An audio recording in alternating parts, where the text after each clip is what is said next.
পবিত্র ঈদে মিলাদুন্নবী আজ। দিনটি উপলক্ষে রেজভিয়া দরবার শরীফের উদ্যোগে জশ্নে জুলুসের আয়োজন করা হয়েছে। মতিঝিল শাপলা চত্বর থেকে এ বিষয়ে বিস্তারিত জানিয়েছেন সহকর্মী আরাফাত ইসলাম শুভ। জি, ধন্যবাদ আপনাকে।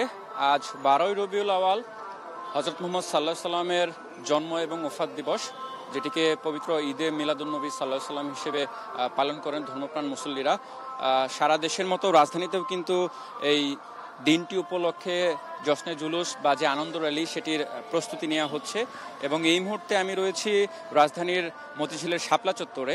এখানে রেজভিয়া দরবার শরীফের উদ্যোগে যারা ভক্ত আশেকান রয়েছেন তারা একটি জশ্নে জুলুস বা যে আনন্দ র্যালি সেটি বের করার প্রস্তুতি নিচ্ছেন।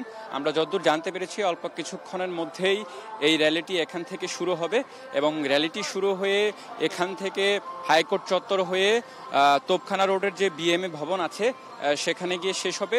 এরপর বিএমএ ভবনের সেখানে তারা একটি আলোচনা সভা এবং দোয়া মাহফিল আয়োজন করেছেন। সেখানে নবীর জীবনে এখানে এই মুহূর্তে যেটি দেখতে পাচ্ছেন যে যারা ভক্ত আশেকান রয়েছেন রেজভিয়া দরবার শরীফের, তারা কিন্তু পতাকা সহ ব্যানার সহ এখানে অবস্থান করছেন এবং দলে দলে এখানে ছোট ছোট খণ্ড মিছিল নিয়ে ভক্ত আশেকানরা আসছেন। এবং তারা যেমনটি বলছেন যে আজকের দিনটি তাদের কাছে বিশেষ তাৎপর্যপূর্ণ একটি দিন, কেননা এদিনে মানবতার মুক্তির দূত ইসলামের সর্বশেষ নবী হযরত মুহাম্মদ সাল্লাল্লাহু আলাইহি ওয়াসাল্লাম এই ধরণীতে আসেন। এবং যেমনটি জানেন যে 570 খ্রিস্টাব্দে হিজরি সনে তিনি মক্কার সম্ভ্রান্ত কুরাইশ বংশে জন্মগ্রহণ করেন এবং তার জন্মের মধ্য দিয়ে কিন্তু তখনকার যে আইএমএ জাহেলিয়াতের যুগ যেটি বলা হয় সেটির কিন্তু অবসান ঘটেছিল। এই দিনটিকে বিভিন্ন আয়োজনে যারা রয়েছেন তারা পালন করছেন এবং তারই অংশ হিসেবে এখানে যে ঐতিহাসিক যে জশ্নে জুলুস সেটির প্রস্তুতি নেওয়া হচ্ছে।